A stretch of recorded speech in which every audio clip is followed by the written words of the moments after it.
Guys, I am here with Justin and Emily Baldoni. We were talking all about relationships, how to build a strong relationship, how to do the work. How to do life. How to do life. She drops a lot of wisdom bombs. Also, Kevin's a part of this episode, but we couldn't fit him up here. And so the four of us have a really, really great, deep conversation you guys are going to love. Don't forget to subscribe. We're best friends now. Yeah. Hello, everybody. Welcome to Better Together. When you know better, you get better. That is our goal here every single day. Our quote for today: I want you to laugh, smile, rejoice, and be happy so that others may be made happy by you. That is from someone named Abdul Baha. I stole it from Justin's Instagram. Justin Baldoni, our guest, alongside his wife, Emily Baldoni. Okay, I see where you're going with that. I like that. Thank you. I always say I want to be a light. And so if I can make other people smile or be happy, that's usually the goal. Friends, thank you for being with us. Heal Squad, hello. We're excited for this two-parter interview that we start with today with Justin and Emily Baldoni. They are an incredible force, especially when it comes to coupledom. I feel like they're really paving a new path for couples and talking all about gender roles and so on and so forth. I brought Keven into this conversation with them. I interviewed Justin. He and I went back through text. It was 6 years ago. It was like just before my mom was diagnosed, and he was doing this series on CW called The Last Days Here or something like that. And he was chronicling these people's stories, and they knew that they were dying, and it was beautiful. And I just had such a connection with him after that interview, so much so that I actually thought we've known each other probably more than we even do or did. And I saw, Kelsey, you sent me so much research. I really loved the podcast they did, where Emily really talked about what it's like being, the at-home mom to the star, let's say, which I connected with a lot because of Keven being the at-home wife, let's say, behind me, and kind of just the gender roles and the unseen life as a mom. Did you listen to that one too? Yeah, that was what I am so happy you listened to it, because I had started like the night before, and then when I was driving in, that was when I said to you and Keven, I was like, you have to listen to this. It was like 25 minutes in and I'd already cried twice. I'm just like, why are you crying?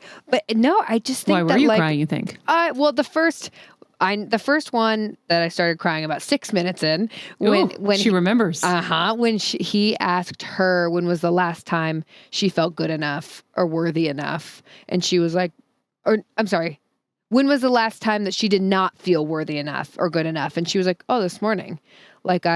It's a daily thing for me. It's a self-doubt thing, and I'm the same way. And so that really triggered something in me. I'm in the car, damn it, trying to fix my makeup. And then it was when she started talking about how she feels like mothers are so unseen. And I know that's something that my mom has talked a lot about to me before, just how hard it is when you are the one where it's like the dad's providing, so you feel like you have to, it's your role, it's what you have to do, when it's like, no, look how much mothers are. I'd be nothing without my mom, but they're not seen that way, and I think it's starting to change, hopefully. But anyways, so those are my two points of tears, and I was mad because I was messing up my makeup. Exactly. The one for you about not feeling enough. I guess I don't know if I feel that. What does that feel like? I mean, I think it's a lot of shame. It's a lot of guilt. It's a lot of, I seek external validation massively. Oh, we all do. Okay, check. Yeah, right. Okay. And so that was something that with Dr. Laura Berman, who we had on a recent Heal event, she talked about how codependents seek 99% of their validation from external and not internal. And I feel that so deeply. So I think to me, that was really kind of what that's really what I feel when I don't feel good enough. I'm like, I can't tell myself I'm good enough. I need someone else to tell me I'm good enough. You're good enough. Thanks, Maria. You're more than good enough. Thank you. But and it's like, I know that, but I don't really know that. And so I think that that's something. Oh, trust me, you wouldn't be by my side this long if you weren't good enough. Thank you. And I don't mean that in like a whatever. I get what you're saying.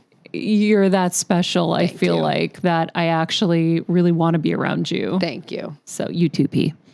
But it's a tough one. And I think a lot of women feel that. Yeah, for sure. A lot of women, when she was like, oh, I let self-doubt creep in all the time. I was like, don't we all? But it was cool to hear her say that, because it's just, I think, and that's why I love you so much and how vulnerable you get, because I think that's why this show is so special, because when people hear you say it, that's something they're also dealing with. They're like, oh my God, I'm not alone. Yeah. So I think that was it for me. Well, that's what I love about this show, right? Is our goal here is we're all on a journey together.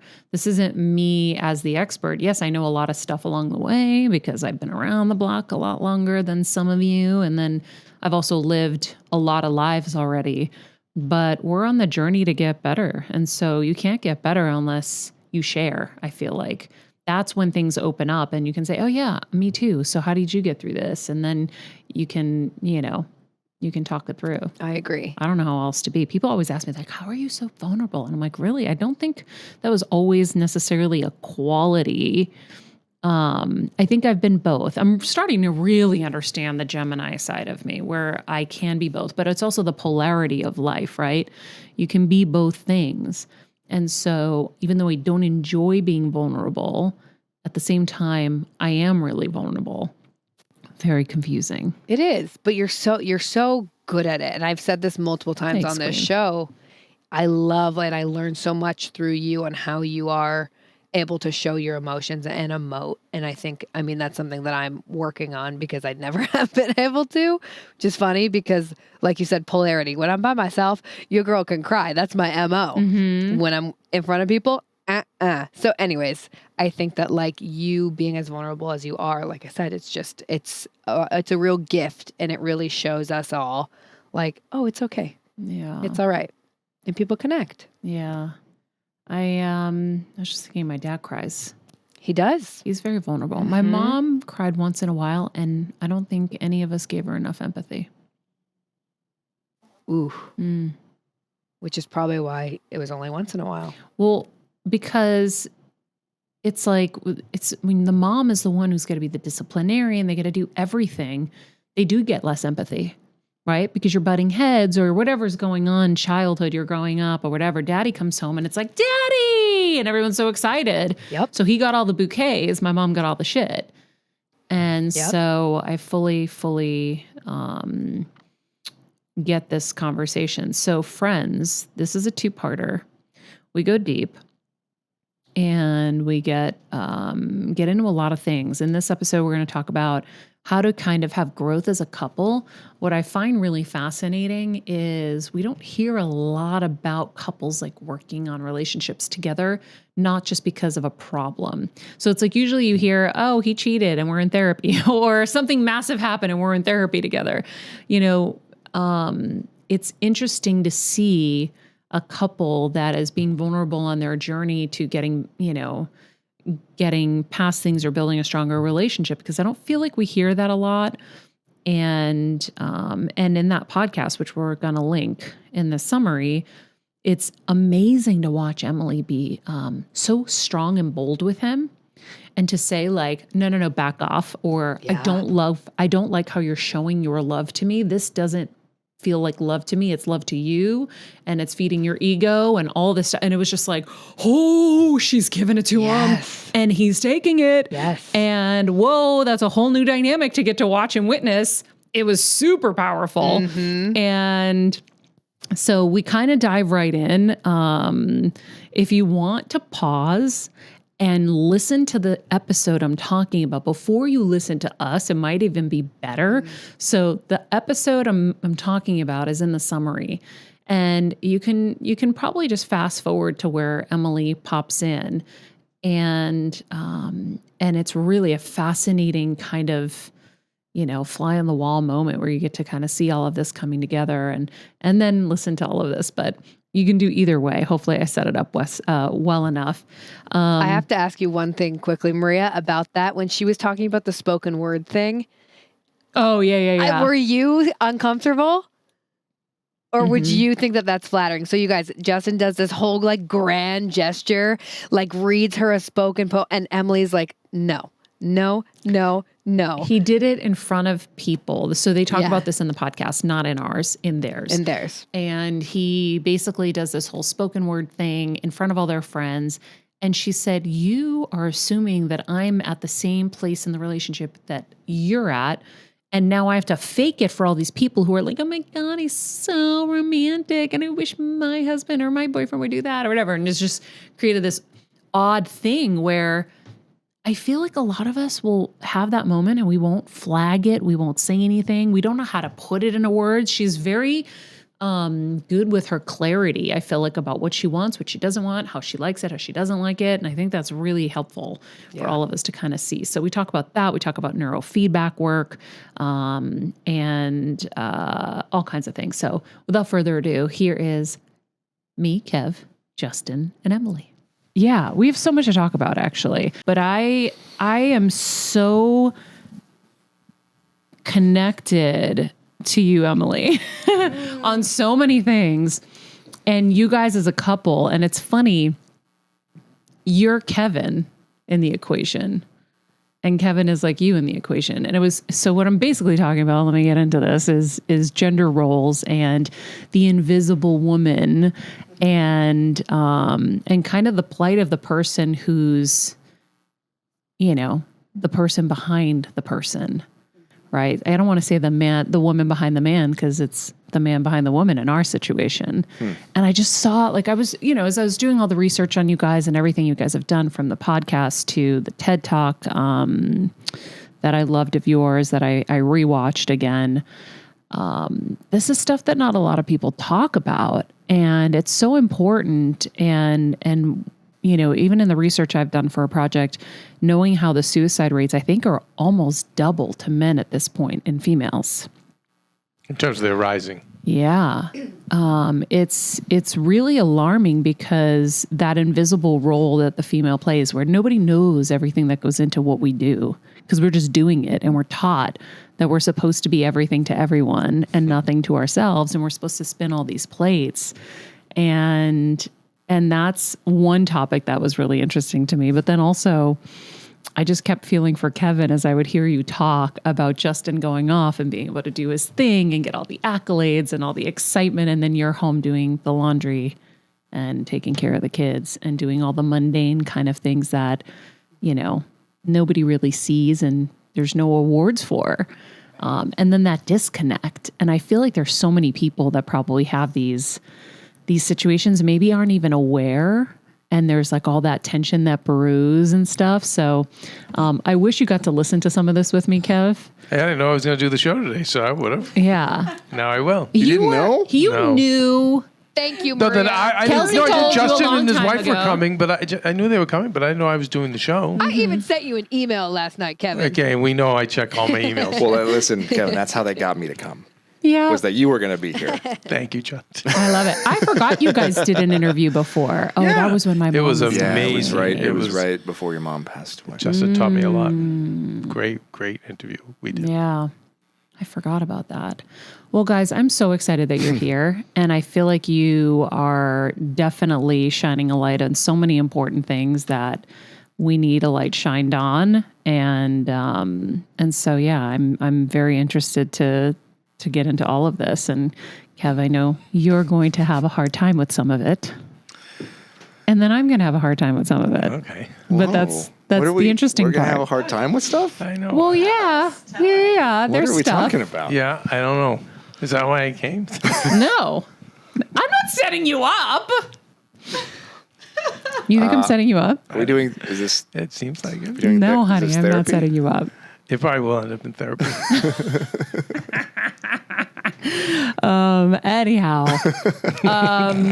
so tell me where you guys are at in kind of like your relationship at home. I know that, Justin, you were doing kind of some work on things that Emily would bring up, that were bothering her. And I just find it so hard to change the way you were raised and to make those adjustments. Like, it takes a long time. And I know even in your TED Talk, you're like, please be patient with us. We're going to keep screwing up. So because you guys are so forthcoming about those things, like, kind of, do you feel like you ever really get past them and fix them? Yeah. Yeah. Emily's like, huh? I think you should. Well, you go, baby, because I think she's referring to the episode of Man Enough that you did, Yeah, maybe think you had a preface. which was about a year ago. It was a year ago, It yeah. was a year ago because we fasted. I remember we were fasting then, and we're fasting now. Yeah, so it's the Baha'i fast right now. geez. So for 19 days between sunrise and sunset, no food or drink. So Wait. so between sunrise and sunset for 19 days, No food, no drink. no food, no drink. So I'm cheating well, because you're not cheating because you're on your not exactly period. not cheating. If you're pregnant, breastfeeding, or on your period, or traveling, or old or young, you're not supposed to do it. Yeah. But other than Okay. that, it's 19 days where you do not drink or eat while the sun is up. Wow. It's a physical fast for a spiritual Spiritual purpose. purpose, So yeah. it's like Wow. detaching from the material, detaching from carnal desires, detaching from all of those things, and reprioritizing and focusing and purifying your thoughts. Really, See, I don't think I love that because a lot of people, when you hear about fast or during Lent, or for Catholics we would do Lent, and you never really are taught the symbolism and all the other effects that you'll get Yeah. from it. You just think like, well, I gave up meat for 30 days, and that's Right. but it's nice that Yeah. you did that. But what I love is what, because I know we're just also reward based. Yeah. You know what I mean? Like, most of us won't do anything unless we get a gold star. So it's nice to know that going through this Yeah. day, sunrise to sunset, but then all the other positive effects. it's incredible, and we've always found that during the fast, really incredible things, amazing things happen. Like what? And very challenging things happen. Okay. But it's almost like like with any purification process, the stuff comes up, and you have to look at it. Because it's you're not numbing it with food. You're not numbing it with snacks. You're not or distracting coffee or yourself, drink. yeah. It's so easy to get distracted when you can just like shove something in your mouth. But when things are coming up throughout the day and you're forced to just sit with it and let it arise and come up to the surface, and then you deal with it in prayer, meditation, and you really handle it as it comes up, instead of trying to shove it back down and just like get through the day. That's the purpose of it. I like it. It's a Beautiful. purification process. Oh, It's a absolutely. pure, and every religion in the history of the world has always fasted. Yeah. Yes. But it's not like, But they never to told get a us six-pack. why. Right. Yeah, we were just supposed to do it Just do obediently. it. And again, it's so much about, especially in the Baha'i faith, it's about the why. It's about the independent investigation of truth. It's about understanding. All that to say, we were fasting a year ago. I don't want to take us You on were too much of a fasting tangent. in the middle of And then that we were show. fasting in the middle of that show, and I'm fasting today. But So go ahead, honesty is baby. most forward. Yeah, so it's coming. It comes Can't out. pretend here today. So a year ago. Yeah, I loved this episode. It was like so moving to me, and I connected so much to it. Yeah. We're going to link to it in this episode too. Yes, please. I feel like we are. One thing that I can say about you, my love, is that you really do learn. So yes, even though the conditioning and the programming in both you and me is very, very strong, from the cultures that we grew up in, from our parents, yada yada. I know that you and I were both very committed to receive feedback and take that seriously, and then use that to grow. Which I feel like we've done a lot in the last year, especially This last year. We've done a deep, deep dive into healing, into all the uncomfortable places and caves within us, and we've sat there, which has been very rough, and it has not been pretty, but we've done it, and we continue to do it. And I think thanks to that, we actually do get an opportunity to kind of like break free and step out of the old ways of doing things and finding new ways. But of course, with anything, when the conditioning is really strong, you constantly have to come back and come back and come back, and use the tools that we have to rise above that.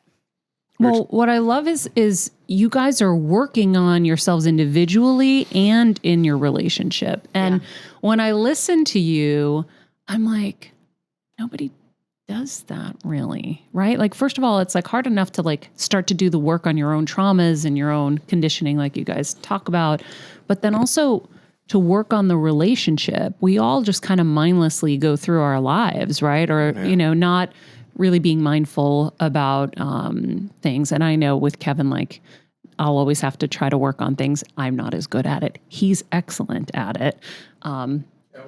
I was giving you a compliment that you make adjustments much better than I do. And then we were told by our therapist that that's the golden side of codependence. Yes, yes. Is that the codependents make the quick pivot. Yeah. But I think it's really inspiring when you see people that are working on each other, but then you guys are so honest. Like these podcasts, when you guys are talking, you're so open about things and you're allowing of kind of these hard truths to come out and to start working and figuring them out. And I just found it really inspiring. Like I said, I don't hear a lot of people talk about this stuff.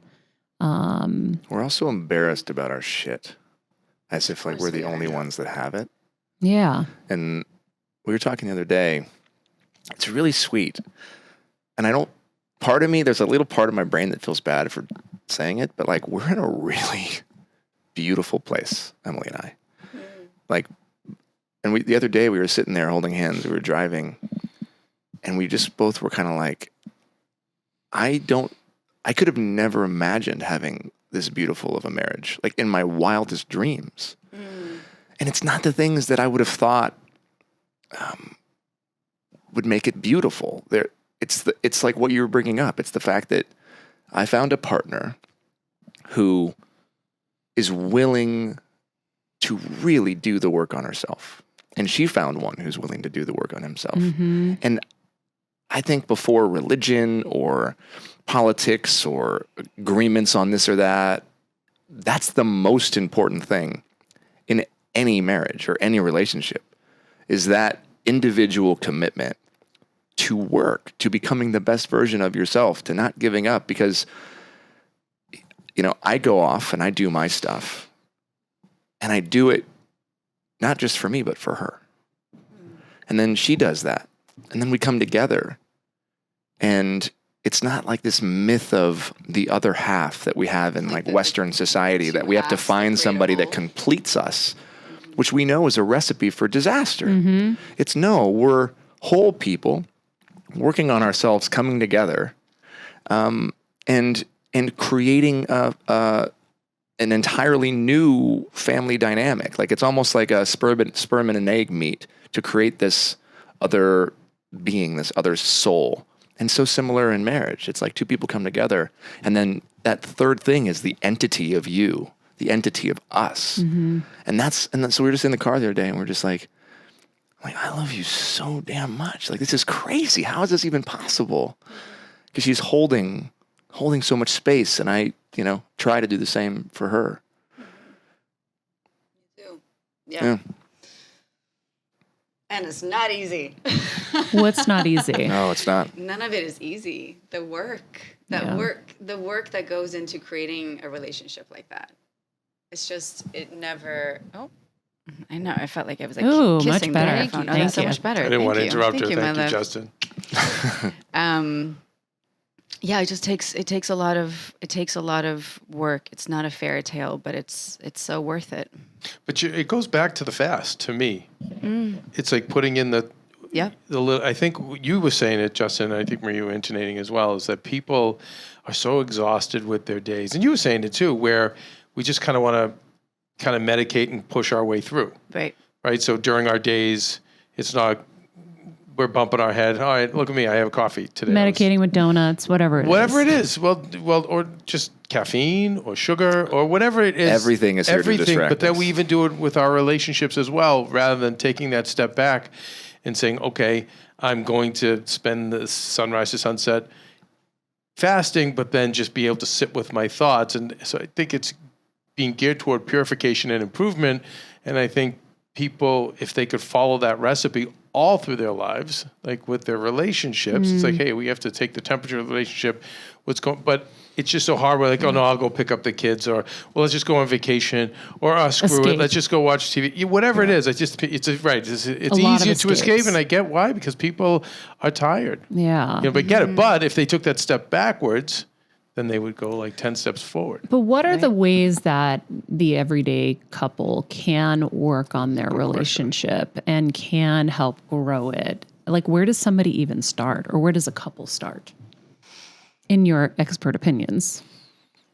Oh, wait. Go, baby, go. Yeah, where do you start? Where did we start? We always say that communication is key. That's an obvious thing. We talk about everything. And we've also become really good at choosing when to talk about things. I think in the beginning of a relationship, if I was frustrated, I was like, we're talking about this now. I don't care what you're doing, or if you're not in a good place to talk about it. I need to vent. I need to get this out, or vice versa. And that's, That was definitely me doing that. that was more you doing that. He was doing actually that. better You were talking running than I you were was. running away from me. I'm like, come back here. I'm very We're not Swedish. done talking. We can't go I to ran bed, for the Matt. hills. Yeah. But then there is a time to get together. So That was very now, sweet of now you to we take know. to take that one. By the You're way. welcome. You're welcome, my love. But there's a time to have those conversations if it is a deeper conversation. Like So- you said, scheduling it, I feel like I heard. Yeah. Yeah. Sometimes you just need to schedule it and just say, hey, babe, I think I need 2 hours of your time to talk about this thing. Maybe we can sit down Wednesday night after the kids are in bed, and don't schedule anything then. Let's just make time for us. And then you come to that evening ready and prepared, and you know what you want to share. And hopefully you're also very willing to listen and receive, because you've had some time to sit with this thing, whatever it is that we're talking about. And then you do, and you come together to have a consultation, not a fight. So you share your heart, and you also have to be a damn good listener. If you're going to share something, you also need to be ready to have something shared with you. And we talk things through, and we figure it out. So much of that is. I'm sorry, guys. Do you brief him on what the subject, or you heard? Do you give him a what's heads gonna up? be? like a little paragraph, like not just email heading. This is because we No, yes. you do, yeah. Yeah, I mean, both work, but I think if you're bringing something very important up, then yeah, I think it's good to just say, hey, Yeah, let's so they talk have about time to this. gather whatever, some knowledge, and I think the other side has to say open and empathetic to not react in that moment. Totally. Because I think people react right in that moment. What do you mean you want to talk about? Yes. Or we always hear like it's never a good time. Have you heard that one before from people like because they're so busy? Yeah, But- Kevin thinks that it's never a good time for me, but I've always been tired. I am. No, but there's something to be always said for like- scheduling, because we're all reactionary in the moment. We're like, no, I want to talk about it now. and I think And that that's there not a are good idea. I think that there are times for both. Okay. There are times when you do need to talk about it now. And there are times when you both need to walk away and really think it through. Or there's something that the other person's holding or have been maybe resenting that, like, you know what? I need to bring this up, and it's important, and we got to talk about it. And we both have had various things like Yeah, that. and I mean, of course, things can be brought up in the moment. Yeah. But that's when we have to watch ourselves. If I feel the fire in my stomach just, Yeah. firing up, and I know I won't be able to bring this to him in a way that is loving and authentic, it's just I'm stuck in my emotions around it, then I know that my responsibility is to walk away for a moment, whether that's 10 minutes or a day. Where did you learn that though? I don't know, self-help books. This is why you guys are the experts. There's a great quote. Well, there's a great quote in the Baha'i writings where true, Baha'u'llah of course. says, "Not everything that a man thinketh can be disclosed. Not everything that a man discloseth can be considered timely. And not every timely utterance can be considered suitable for the one who hears it." Oh, So there's 3. It's like, imagine like a 3-level approach, right? Not everything that you think about, you can say. Not everything that you say should be said. And not everything that you think should be said is available to be heard by the listener. So you have to really think about all of those things. And again, we fail at this stuff all the time. Well, that's one of the things it's one of the reasons, back to what you were saying earlier, is why we're so honest about it. It's because we also have so many friends who are struggling, and we're seeing what's happening. And all we know in our little our little bunker, or what do we call it? Our fortress for well-being is what we talk about marriage in the Baha'i faith, is that like we're doing it on the inside, we're seeing the results, and it would be selfish of us to not share it, and also not share like the reality of it, which is like, this is why my wife says, and it's hard because we have this like Western idea of like, oh, romantic fantasies and comedies and Disney and this and everything's, this is what we're supposed to be. If you're fighting, it's not right. Yes. Bullshit. Yeah. Like when couples are arguing or fighting, like, oh, it's too hard or it's too much work. When in reality, that is the very thing that makes marriage work. If you agree on everything, you are with the wrong person or they're not being honest. Because everybody has different sets of traumas. Everyone has a different background, a different life experience, needs to go to therapy for different reasons. And when you come together and you are with the right person, you will mirror those things.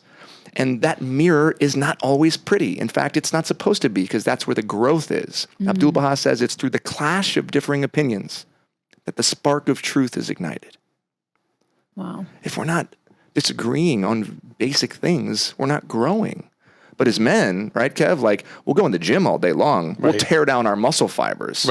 Right. We'll put up all this weight. We'll like burn. We'll sweat. We'll grunt. Oh, this hurts. It's like Arnold says, right? It's like when the pain begins, that's when you're growing. But we don't do it emotionally. We give up in our marriages. We give up in our relationships. We're not willing to put in that work here. When in reality, that's the most important work. Is right here. It's not supposed to be easy. And also to add, like what we can do is therapy. We love therapy, talk therapy, trauma therapy, whatever it might be. Individual couples and therapy. Couples. Yeah. Yes. Yeah. So important to do individual. But again, it's also if you can afford it. And there's different types of therapies because not everybody has access to therapy, which is also another thing that our healthcare system has to fix immediately. Right. Yep. But for us, yes. It's so important. Huge, because that's where we can show up 100% as ourselves. And that's also where we get the best tools on how to handle different situations. I think the idea of when you're hot, waiting is such a great tip. And for everybody, because I think I'm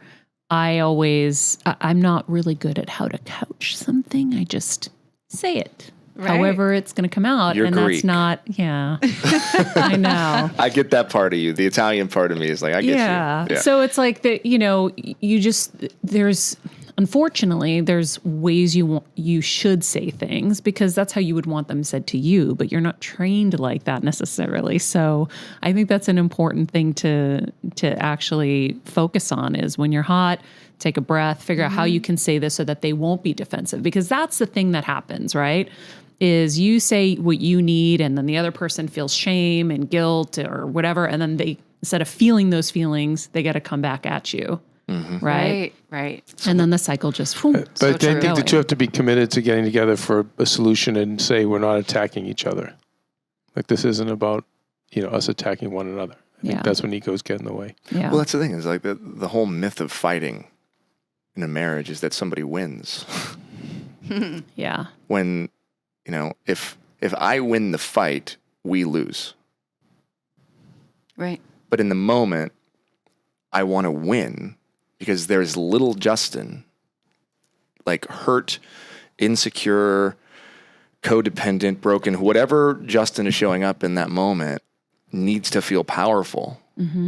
Versus like together as a unit, we have to figure out how to navigate this thing that I'm feeling, or maybe something that she said or did or behavior or, and vice versa, that's causing me to feel this way. It might not even be about her. 9 times out of 10, 9.5 times out of 10, it's actually not about my wife. It's about little Justin. It's about little Justin and what he is perceiving that he's not getting.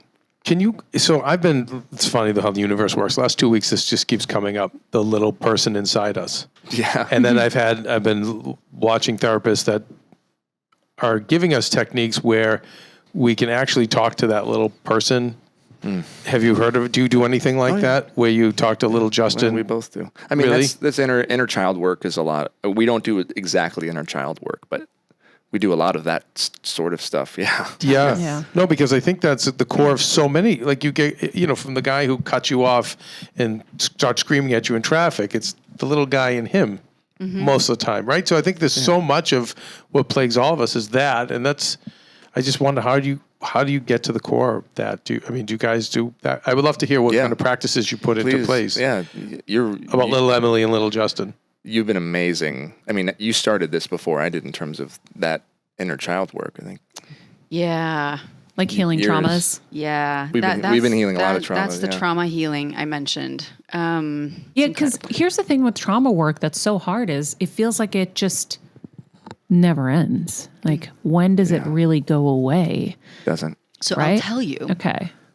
what my therapist have told me, because I feel like so often in trauma therapy, I've gone back to that same very, very dark place so many times. And when I'm in it, I feel the fear from when I was little. And it becomes very discouraging when I feel like I'm back in the exact same spot that I was last week. And I'm just like, why is this never going away? I'm going to be stuck here forever. And my therapist continuously reminds me that it's like an onion, right? We peel a layer every time. It's still going to taste like onion.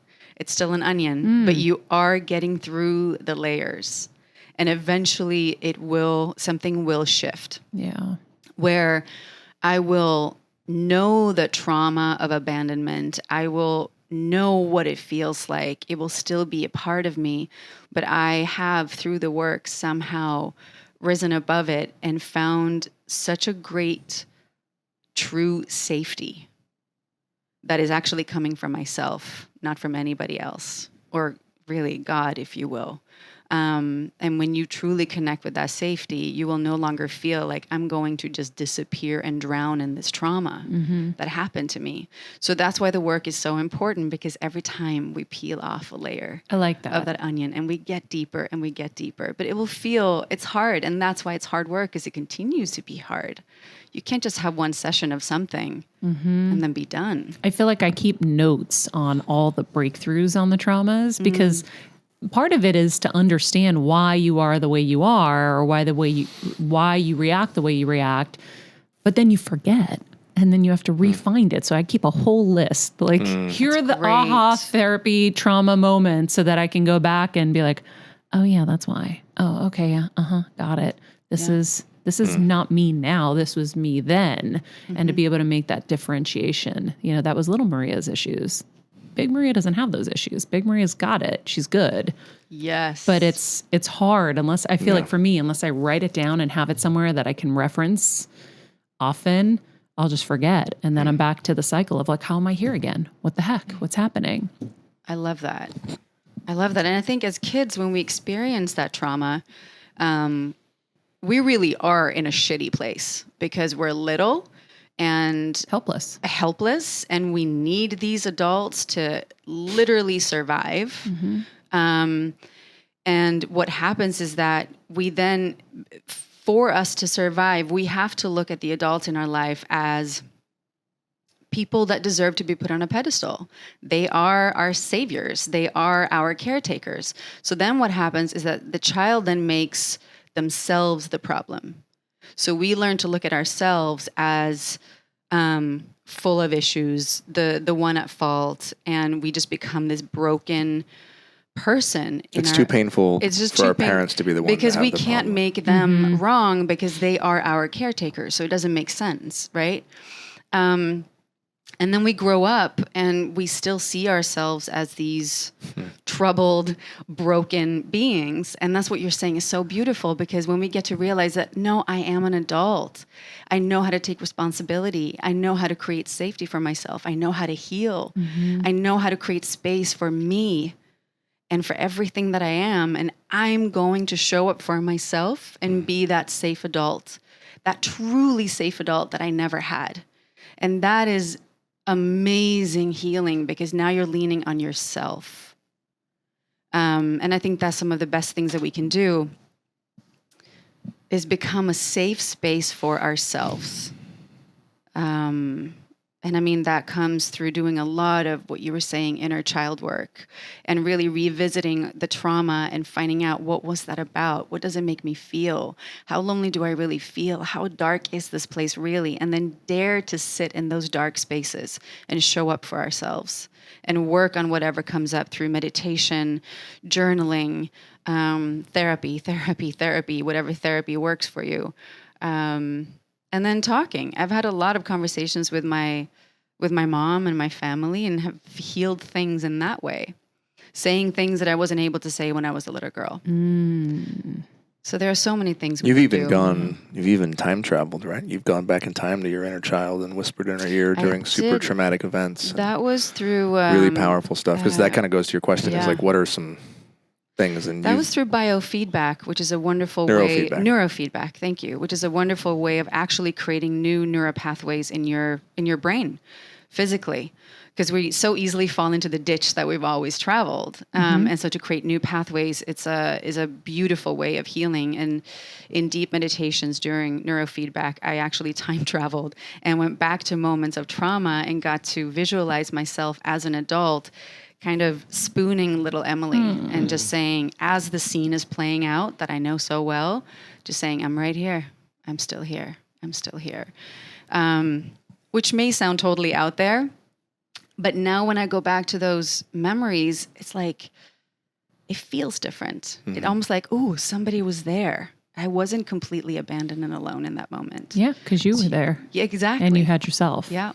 And if you want to get really woo-woo and deep, because there's no Let's time. do it. There's no time and space. It begs the question, did she actually go back? Did I go back? Because if we're able to, you imagine, because oftentimes we feel like there's somebody. Get the DeLorean out. Let's there's go. somebody. Right back to the future. I love it. Where we're going, we don't need roads. Yes. Right? But you just wonder, like, Yeah. you oftentimes can feel, there's like someone there for you. Well, what if we are there for ourselves? Right? I mean, it could be an angel, it could be people who have passed on, or it could be a future self-healing trauma. Who knows, right? But regardless, if we can go back in time, if we can go back into our time centers of our brain and be there for ourselves, it's pretty amazing. Like, it does actually work. Yeah. But it requires, like, being willing to sit in that shit, And I really learned that from my wife. Like, I saw her go do this, like, wild, emotional taekwondo. And I love that. and it was really, really inspiring. And, so we're just doing that together now. And it's incredible. So Yeah. it works because you guys are both committed to growth. Yes. Yeah. Right? So I'm sure you have friends around you where there's one and Only one, one, right? yeah, Where yeah. one is and one isn't. Yeah. And I guess, how do you advise people who are in those situations? That's really hard, because I think that's the single greatest factor in relationships not working, is that one person wants to work on it. Yeah. And I mean, sometimes the timing is just a little bit off too. I know of couples where it's very often, not always, but very often the woman that begins that deep work. Yeah. And leads by example. And I've seen women who just commits to her journey, and she continues to trust that he's on his own and that he'll get there. And then eventually he does, because he lives with somebody who is doing the work, in a heteronormative relationship. So it can work, but I would say that if one partner does it work and the other one is just continuously slacking and nothing is happening, that would be incredibly difficult. That's the reality of most of the situations that exist. That's why I wrote Man Enough as an example. Coming out on paperback. But like not even meant to be a shameless plug, but the reality of it was, I couldn't get another message, DM, email request from women saying, like, can you talk to my man, or can you talk to my husband? Yeah, because or my we're busy boyfriend? doing our thing, and you guys are getting better. And we're like, wait, what? Come on! Like, I'm making money. I'm getting us ahead. Like, Right. yeah, that's all in your head. Like, we just tend to write things off and kind of keep chugging along. I think we're a little more simple, But Well, it's also the mirage of the patriarchy, and then there's that, yes. right? Because it's a full on disillusionment that we will get to a place where we'll feel whole if we just extract enough from like the material resources of the planet or from whatever, and then we never get there. We just feel more and more empty. Yep. Buying enough classic cars. And eventually Honey. we're chasing that carrot yes. into the 100%. grave. Yes. Right? Whereas it is different for women, and maybe it's a trauma response, but we've created a world in which this is how women have to function. Yeah. Right? Yeah. We push them into healing. Amazing. 2,000 years of this. It's not like it like Or more, 50 much more than that, Right, probably. well, I'm saying modern civilization, Yeah. but right, forever. But it's crazy when you think about it. It's not like it was like, well, 300 years ago, actually, it was more even. It's always been this way. Yeah. When you say is really pushing them scary. into healing, what do you mean? Well, I mean, so much of what you have to heal from is from us. Right? So if you really break it down in some ways, it's like this patriarchal response to survive. You know, the reason why women are generally sitting in, face-to-face friendships and gathering together in community. I mean, I'm not someone who could ever write a paper on it, and I'm not a sociologist or historian, but I would argue that it's out of safety. It's self-preservation, which is why I look at it like more like a trauma response than anything else. And as men, we don't do that. Why? Because we kill each other. Because we're threatened by each other. Because we dominate over each other. Have you heard the premise too? But back in the cave days, the men were out hunting and gathering, and they had to stay quiet because they were out trying to get stuff, and the women congregated and were able to exchange and speak and communicate. So I've heard that one too. Yeah, I mean, you can look and again, with the way the world is today, Which is not the world today. everything is based on science. So you could use science to prove anything or disprove anything at this point. It depends on who you listen to, what your political ideologies are, and what news stations you watch. You can literally use science to prove misinformation or information. Like, so again, yeah, sure, that could be part of it. Or at the end of the day, we just know that, Kevin, if I just meet you, if I just meet you out, I'm like, I size you up, and I just, I know that I need to feel more powerful than you out of self-preservation, because historically, we men, need to take power in order to gain power, in order to feel more powerful. And we do that with women as well, which is why, like, I mean, I don't mean to segue this into masculinity, but, I'd like to. We're not, women for the most part, and I'm overgeneralizing, are not abusing women. Men are. Women are not making the world unsafe for women. Men are. Right? Yeah. Why? Well, there is a segment of women that we don't discuss. Well, you know what though? There are- But that's why there I'm is- overgeneralizing. But those but- women, and Justin's going to be able to talk about this, and but Emily it too. started with the men abusing the women, and the women having to suck up to the men had to start alienating so Maria, other what women. they say that is the women adapting toxic masculinity Yeah. in order to survive. Yeah, well, and Bell Hooks, the late Bell Hooks, which is so sad, but the late Bell Hooks, who was a prolific black feminist writer, she calls it internal misogyny. Because it doesn't matter what your gender is, we've all been hurt by the same system, Absolutely. right? Which is the core of what that definition of patriarchy is. It's a belief system. It's a system that governs the world based off of false ideologies, if you will. Like really built for men, but men are also suffering because of it. And that's the thing, and that's why But that's that what's goes so back to important. what you said earlier. When I win, we lose. Yes. It goes back to that. Yes. And the Well, I mean, deepest part of me. even back to science, men die younger. Why do you think that is? Because they're not winning in this. Well, here's another fun fact: women die younger when they marry men.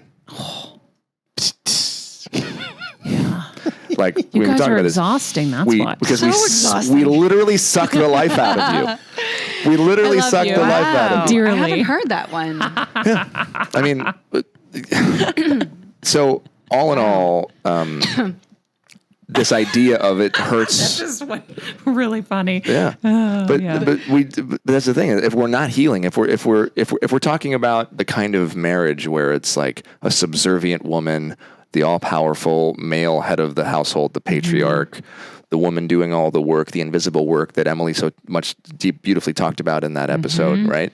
The reason why we have so many femicides, the reason, all of these things all factor into the reason and the data why women would be dying younger once they are married. However, and I don't know, there's no data on this yet, but I would argue that just like pets increase lifespans of the elderly, and community is the greatest indicator of a long life. You want to take all the blue zones, and we focus so much on diet.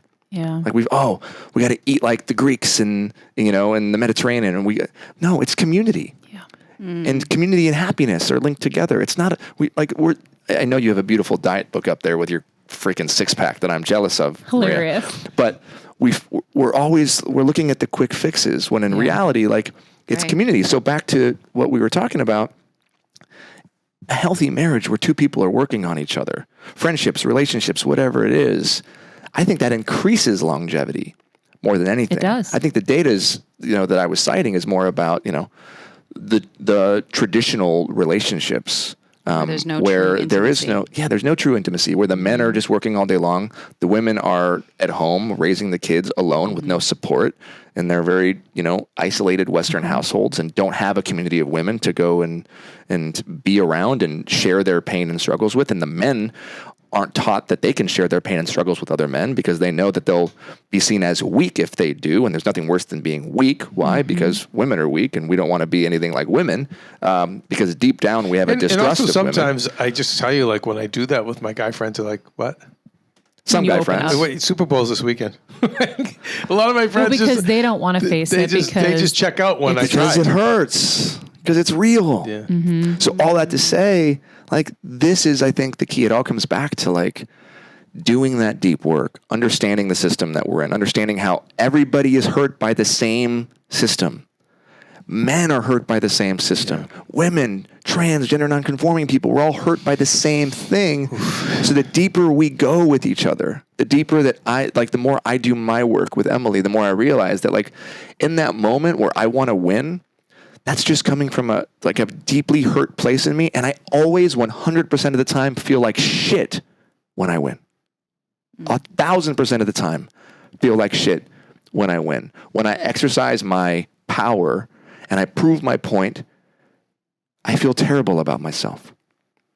Always. Just like I feel terrible about myself if I make another man feel small in a business meeting, or if I'm or make an employee feel bad for something they did, or for whatever it is. It never feels good. It might feel good temporarily to our egos, to that little part of us that is just screaming to feel seen or noticed and to feel like they're enough, but it never feels good as adult Justin in real time. And that's what we always got to come back to. To you. To me. Yeah. And, the problem is there are many other, especially in our business, men who, and women who practice toxic masculinity, who love belittling the lesser guy in the room, who love winning. It's like zero-sum gain. I mean, especially 20th century businessmen. They call it a full contact sport. Yeah, business is a full contact sport. You'll hear all this stuff. But, like, I just know guys in our business that it's not a win if they don't crush you. Yeah. And again, with empathy, I will say, like, they're a victim of the system too, because that's just how they were raised. But it's nice that we have you to be Breaking thinking, the like, cycle. because I feel like you. I feel awful when I feel better when I, like, will say, God, I'm really sorry I said that. I'm going to really work on that. That feels better than, I proved my point. That like. Yeah, Keven does apologize. That I'll He's die. good at Well, that. there's those guys, we call them fatheads here, but, like, that I'll die to be right mentality. You know what I mean? Like, win at all costs. And what we have to try and get to that old guard, if we can, is to teach them that's not winning, dude. But I see that a lot, especially in LA in our business. Oh my God, all the time. And it's been fun to work with millennial men in business. And the difference, Maria, with some of the new companies we work with now, collaborative. Yeah. If both parties don't win, we lose. Win together, part friends. But the old guard, man, like, you get a little crumb, and, like I said, they wig out because they have to just crush you in a deal. That's scarcity. It Yeah. comes from, Well, they're all it comes going- from it's right, scarcity exactly. and fear. Yes. And it's And the passed system. down. It's passed. That's yeah. right. That's right. All righty. We're going to hold comment till part 2 is over. So I hope you guys enjoyed that. In the meantime, if you haven't checked us out, mariamenounos.com. We are up. We are alive. We are your resource. The cliff notes to every one of these episodes is up there, and so much more, like my favorite everything in life, t-shirts, skincare, shoes, whatever it is, and so much more. So check us out, and I look forward to you guys enjoying part 2.